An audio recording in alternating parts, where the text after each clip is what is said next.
What are we doing here? I know this is a stressful week for many of you. Just to date myself, I'm recording this on Thursday afternoon in California, and last night we got the news that Russia had invaded Ukraine. Online and off, everything feels really weird and tense right now. If you're not up for a fun podcast about internet culture at the moment, honestly, I get it. I'm going to try to keep on making entertaining stuff, and the podcast will be here for you whenever you're in the right headspace. But if you are looking for an escape, this is a good one, I promise. It's comedian Alexis Gay, the host of the podcast Non-Technical. Even if you don't know Alexis by name, you might have seen one of her hilarious videos that have gone viral on Twitter and other places. I love talking to her, and I think you're going to love hearing her follow recommendations. You're listening to the public feed of Follow Friday, which means you're going to get 4 of those recommendations today. But you can hear all 5 of Alexis's picks by going to patreon.com/followfriday and backing the show at any level, starting at $1 a month. That's where you'll also get dozens of other bonus follows, including extended episodes with Brooke Hammerling, Tom Scott, and Shima Oliai. Thank you to all of our patrons, and thanks as well to this week's sponsor. Today's show is brought to you by Kelsis, which pairs startups with expertly assembled software development teams. They work with funded startups across multiple industries to help them get to market fast. Learn more and get in touch at kelsus.com. Today is a good day to meet some new friends. Hey. Everyone make a way. The show is a buffet of folks you should know. So let's have a soiree. Well, that's enough for play. So now right away, with no further delay, it's Follow Friday. It's Follow Friday. It's Follow Friday. It's Follow Friday. I'm Eric Johnson. Welcome to Follow Friday, the podcast about who you should follow online. Every week, I talk to creative people about who they follow and why. This is a guided tour to the best people on the internet, led by your favorite writers, podcasters, comedians, and more. Today on the show is comedian Alexis Gay, the host of the podcast Non-Technical with Alexis Gay. That's where she interviews influential leaders from tech, business, media, and more about everything that's not on their resumes. You can find Alexis on Twitter at @YayAlexisGay and Non-Technical wherever you listen to podcasts. Alexis, welcome to Follow Friday. Oh my gosh, Eric, thank you for having me. So happy to have you here. Thanks for doing this. I know for a fact when I started following you, which is when you posted a video on Twitter called Every Single Party in San Francisco. Oh, wow. A long time ago. Yeah, I think it was like right early in COVID lockdown. I think I got the timing right there. Yes. And this is kind of like your signature style of video. You take a premise like that, and you're doing these quick cuts, all these funny different things people are saying at the party. So here's a clip from Every Single Party in San Francisco. I love hiking, meditation, matcha latte, intermittent fasting, stock options, oat milk. Duh. Oh, it's fine. They're poly. I can't. I'm going to be in Tahoe. I'm going to be camping in Yosemite. I'm going to be traveling for a work thing. My one bedroom's actually only $3,100, so it's a pretty good deal. Hiking. I'm obsessed with hiking. Oh, is that vegan? Do you have any IPAs? So was that like the first time you had a really huge viral video hit, or did you already have sort of a following by that point, and I was just late to the party?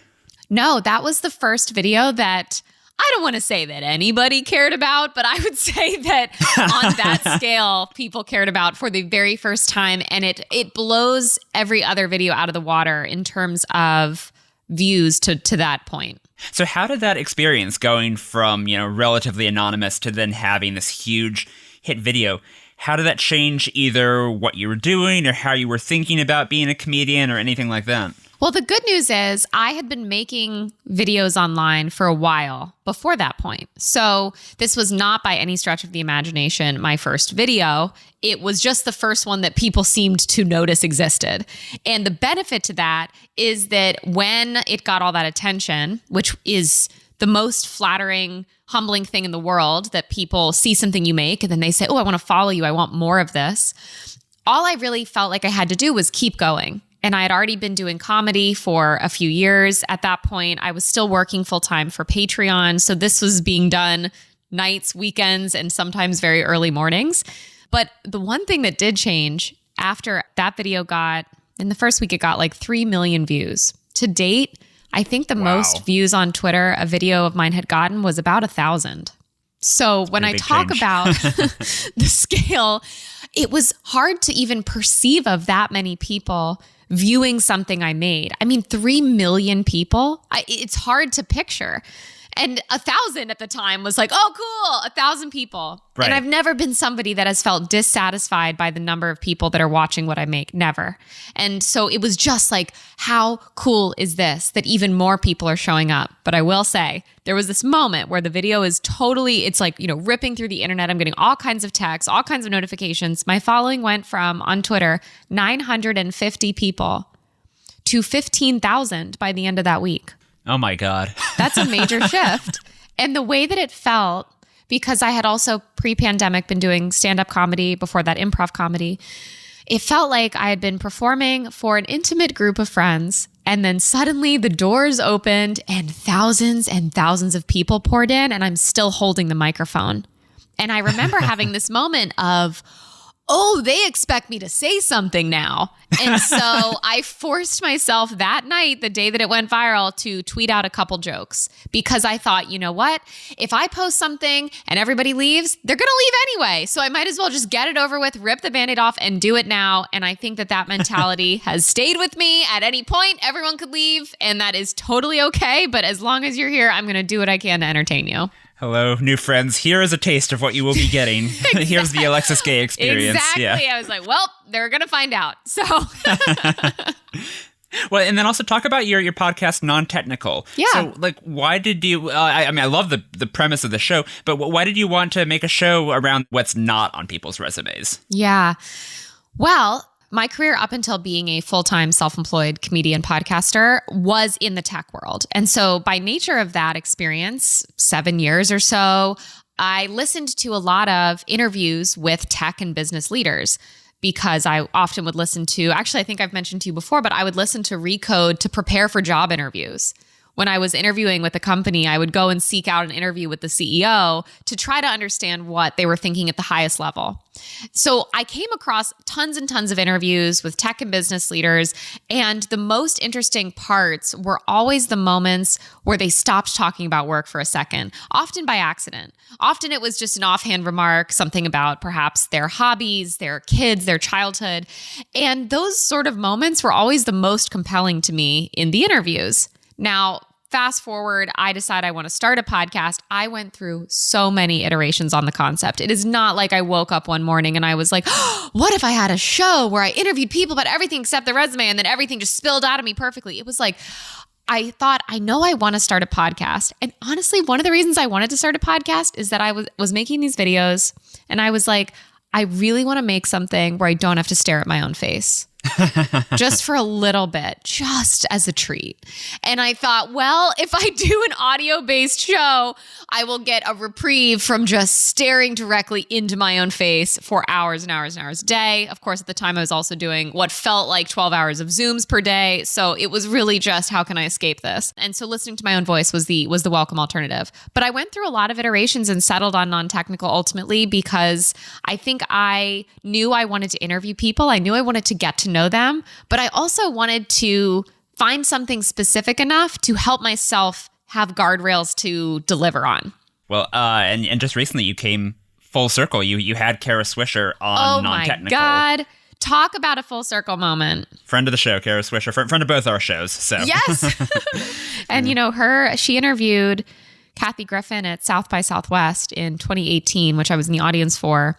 I was in the audience, and I remember at the time just thinking, this is probably the best interview I've ever seen. Watching someone just draw out like personal stories and perspectives that hadn't been heard before, and putting the guest, Kathy Griffin, at ease. And I was just blown away by that. And so that interview has always stuck out to me as like the gold standard of helping someone tell their own really compelling, interesting story. Totally. All right, well, let's get to know the people who Alexis Gay follows online. Woo, let's do it. You can follow along with us today. Every person she recommends will be linked in the show notes and in the transcript at followfridaypodcast.com. It's Follow Friday. Alexis, before the show, I gave you a list of categories, and I asked you to tell me 4 people you follow who fit in those categories. Your first pick is in the category Someone You're Jealous Of, and you said Evan Ross Katz, who is on Instagram and Twitter at Evan Ross Katz, and Katz is spelled Katz. Evan is a fashion columnist at Paper Magazine and a podcaster as well, and he has a book coming out that I am dying to read. But let's start with his Instagram. Talk about the sort of stuff he posts there. What makes you jealous? Wow. Evan seems to have an ability to identify the most gorgeous, fashionable, compelling aesthetics, but also interlace so much humor between them. He has this sense of humor to the things that he posts that makes it feel like you're reading something that your friend might text to you, but then it's interspersed between like these gorgeous model photos of celebrities you might know or other cultural figures.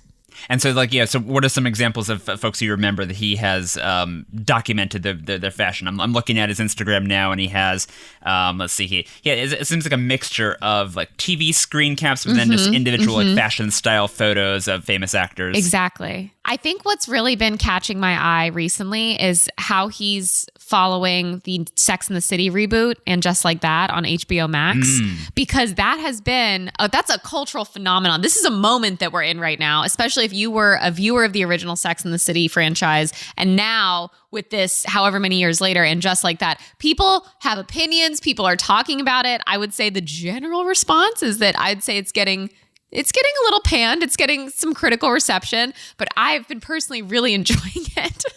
And so I love watching him capture some of the fashion from the premieres, fashion from the show, interspersed with these like moments that I'm thrilled to relive again and again because I thought they were so funny.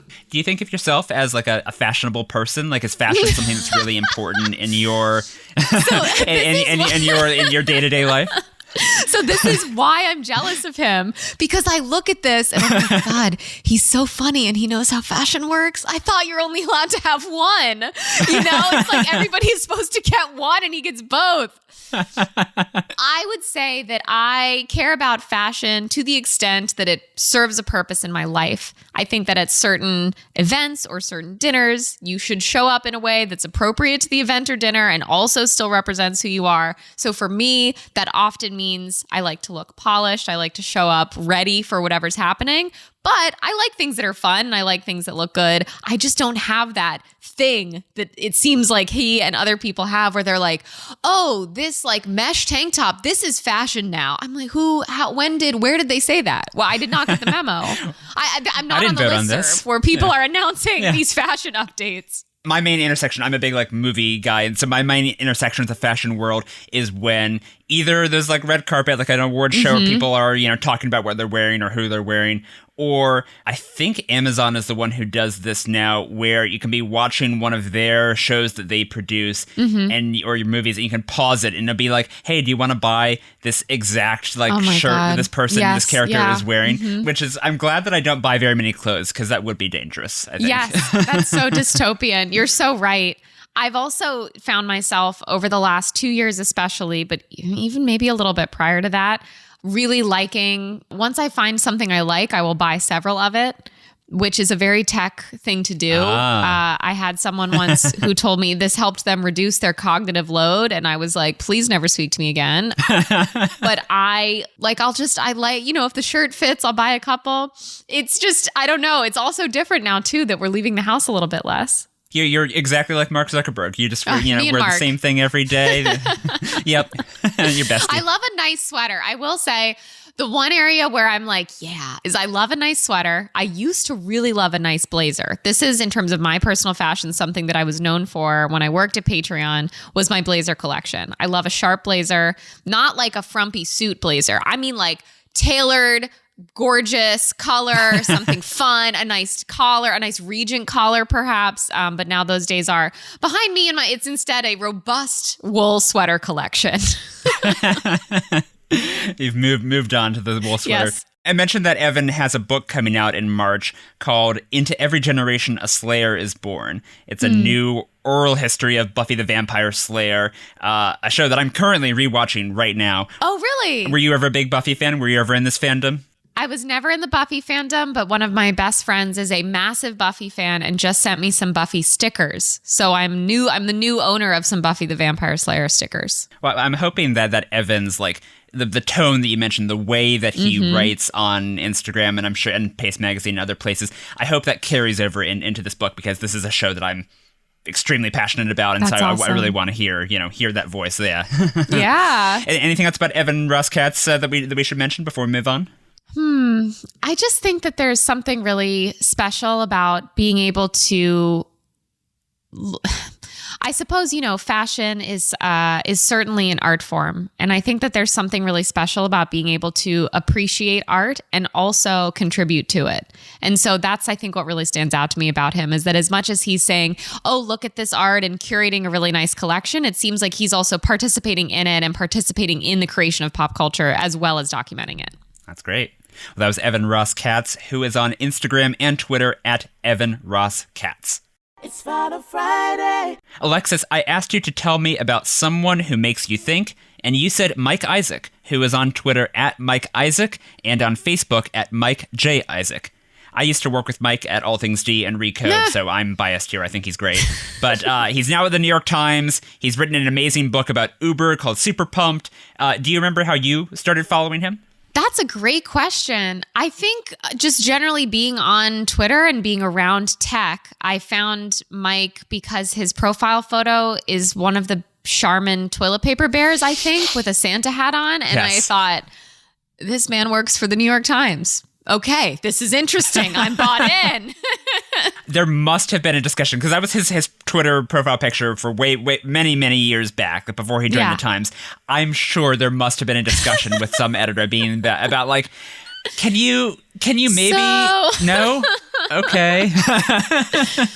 I just loved it. And I guess I'm sensing a theme with the people that I am bringing up to talk about, but I really love that Mike is a rock solid tech reporter from whom I often learn the news about what's going on in tech and business, about companies that you and I might use every day, but who brings not only humor, but also his own personality into his work as well. And that is what makes it so compelling to me, and why I'm so happy to read the things that he writes, because I'm like, oh yeah, he's bringing something more than just here's the news.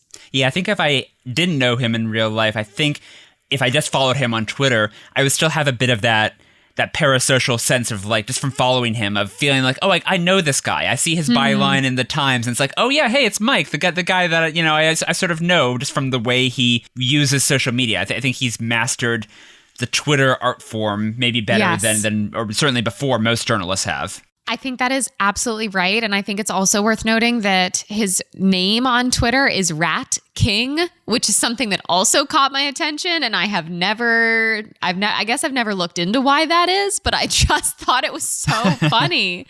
I just thought this guy is so funny. And then I read his book, loved his book, really excited about the show coming out soon on Showtime. Oh, right. Yeah, they're adapting Super Pumped. His book about Uber is going to be a show where they think Joseph Gordon-Levitt is going to play Travis Kalanick, which congratulations to Travis on that glow up. I know, not bad. It could be a lot worse for sure. We are kings, gods. Travis's ego's getting in the way. He needs to be checked. No one who wills an entire sector into being is in a balanced place. My own investors are plotting my demise. It's gone too far. I can't line up with you. I gotta stick with the company. I am the company! So is there anything that sticks out in your mind about, you said that Mike makes you think. Is there something you've learned from following him, or has following him and his work made you think about tech, about that industry differently, or about any companies differently? Well, following him online is what encouraged me to read his book about Uber. And it's a really great book for those who haven't read it. And it particularly resonated with me because I joined the tech world in 2013, which really felt like premium Uber takeoff time. Like, you know, Uber wasn't as ubiquitous even then. It was really something that was, oh, you're using Uber? What is that? You know, we were still given promo codes to sign up for Uber. Imagine getting a promo code right now to sign up for Uber. It'd be like useless, right? Yeah. Right. And so his book really resonated with me, and it was so cool to understand the inner workings of a company that I had only experienced on the outside as a user, and then also as somebody working in the tech world. You know, we were one of those startups where I was working at the time that was always like, oh yeah, we're the Uber for X. Yeah. Right? That was everything anyone said in 2013 through 15. We're the Uber for X. We're the Airbnb for Y. And also, I mean, you know, something that I think in particular stood out to me was the way that he was able to take individual players at the company and behind the scenes and really bring them vividly to life. It's almost like a Shakespearean drama at times. Right. It's very skillful. Yeah. Yes, absolutely. Because it takes a lot to be able to see the narrative in reality. You know, what is the narrative? What is somebody's arc? When it's not a novel and you can't just make it up, how can you pull together a story and a compelling plot to drive things forward using what happened? Because at the end of the day, he's a journalist, and so the facts matter a lot. Yes. And on top of all of that, in addition to his skill as a writer and a journalist and all that, he also has an extremely cute dog named Bruno. So if for no other reason, so cute. Right? That's an amazing, yeah. That's a great Instagram follow reason for Mike Isaac, is this huge dog who seems really sweet. Absolutely. On this podcast, we stand Bruno. Yeah, as we all should. Well, that was Mike Isaac, who is on Twitter at Mike Isaac and on Facebook at Mike J. Isaac. We're going to take a quick break right now, but we'll be back in a minute with Alexis Gay.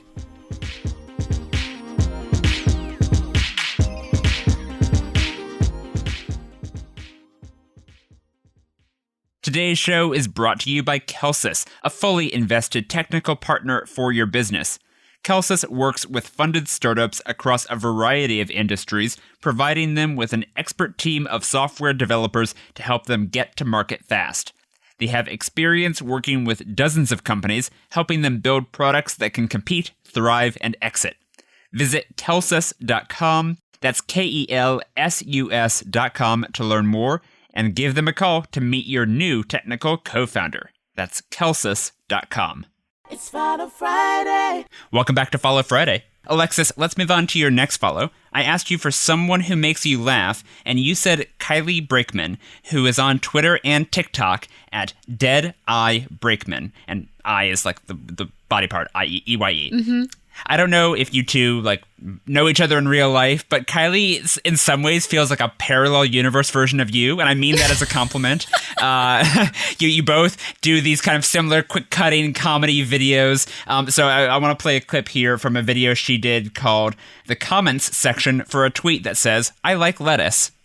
Oh, you like lettuce, huh? Well, your silence on carrots is deafening. You like lettuce? Okay, so true, queen. Lettuce is literally vibes. I noticed you did not put a period after your sentence, I like lettuce. Now, if you'll excuse me, I have to go back to my hobby of not having sex. Oh, you like lettuce, huh? Well, let us see them tits. What exactly do you like about it? That it's picked by seasonal workers for poverty wages? F*** you and your family.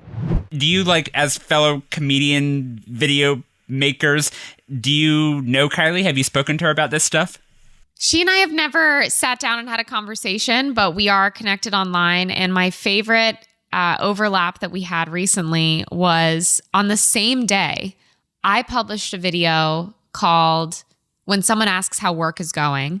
And it's filled with a character who clearly works in, let's say maybe like a startup that has some organizational strife and is complaining about, oh, this person said this and that isn't even one of our KPIs, stuff like that. On the very same day, Kylie posted a video that was like pretending I understand my friend's job or something like that.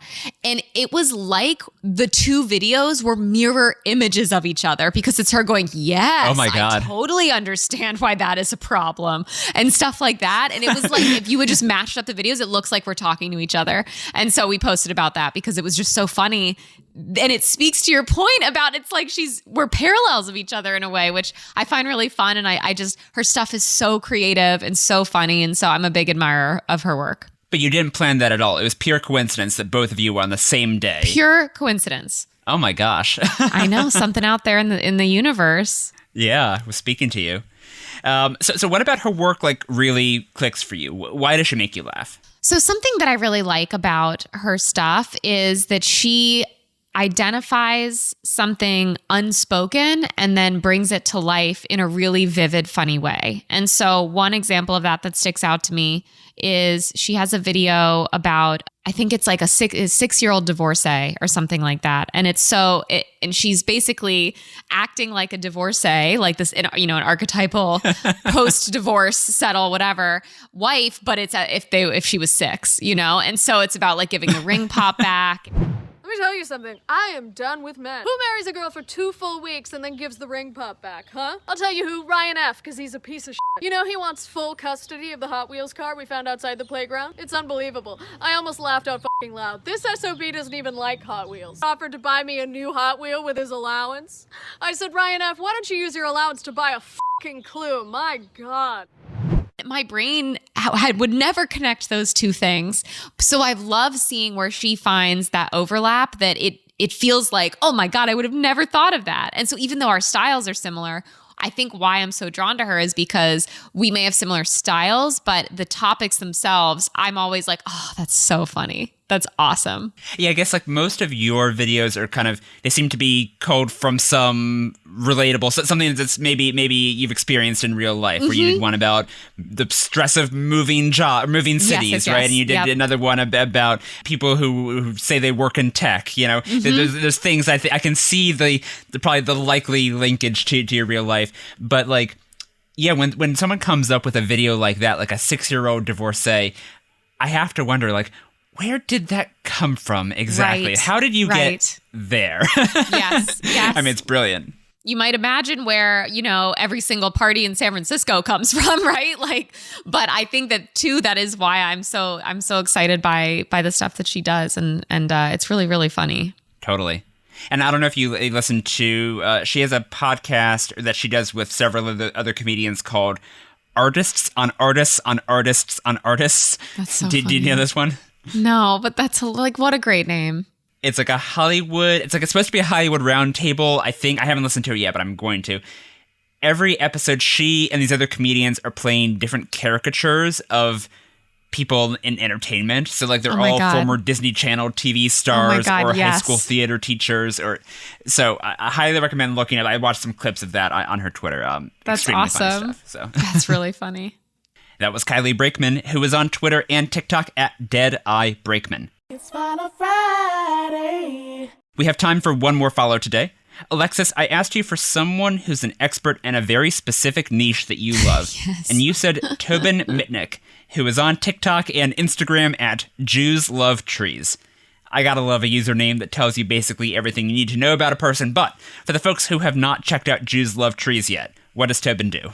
Wow. So Tobin is an actor and in many ways a comedic actor, and his niche specialty videos are tree content. So he walks around LA and he finds different trees and then he makes videos about them. And I know that what I just described does not sound all that entertaining, but that is because you have not looked at Jews Love Trees. He is so funny. It's so clever. It's so creative. And he legitimately knows stuff about trees. Like I have full on learned facts about trees from these videos. And so every time he posts, I get so excited. I'm like, ooh, more trees.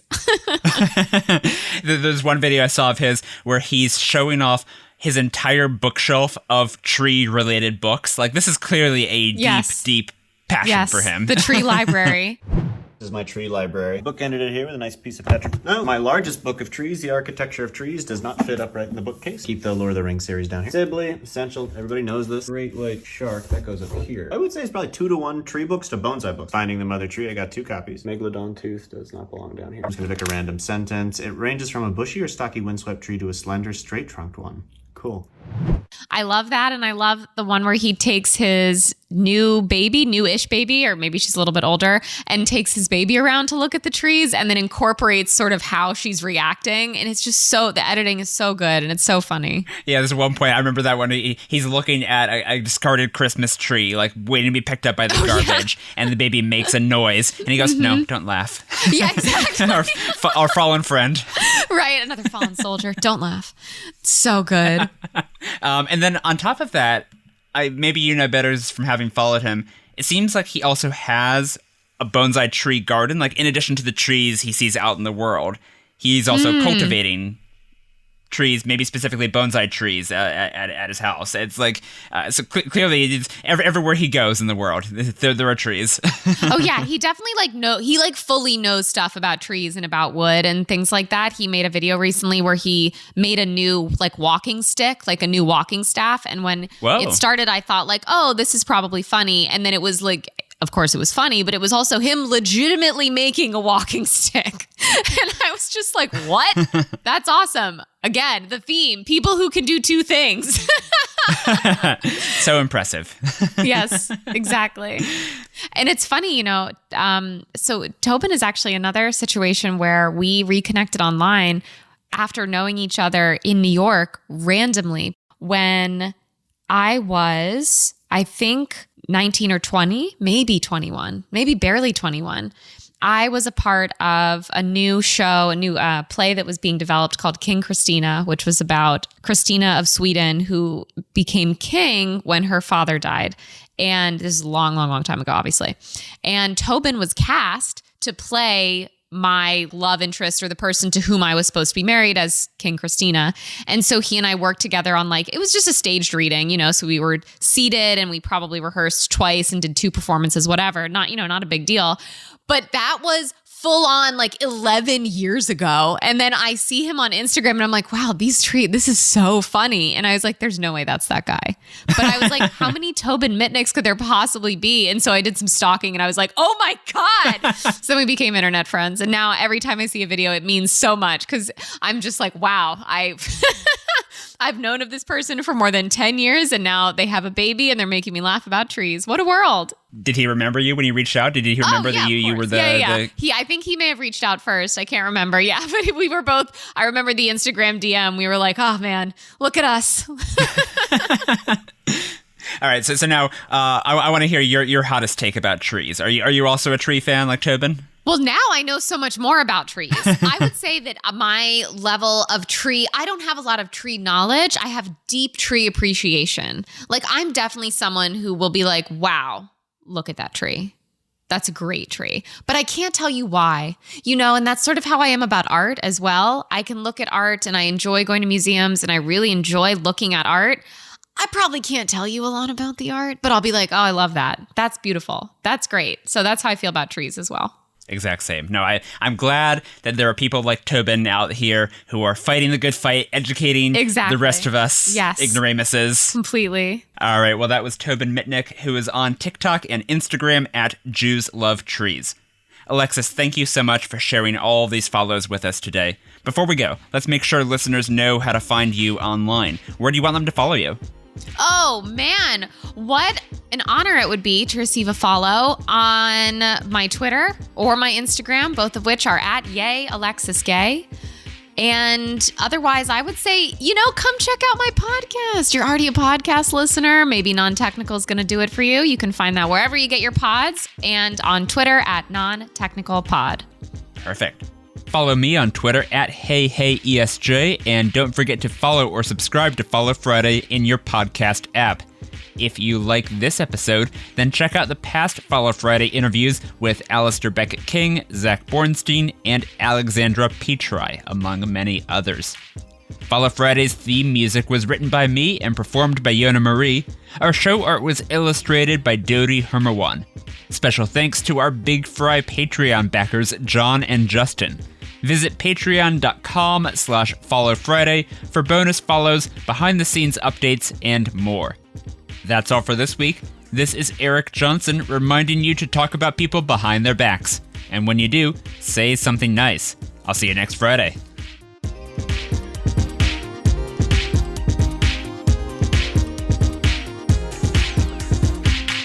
One more thing before we go. Thank you to John and Justin from Transistor.fm for backing Follow Friday on Patreon.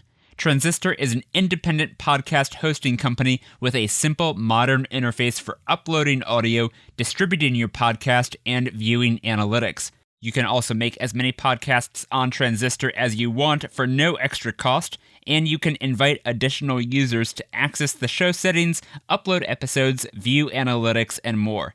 Check them out at transistor.fm.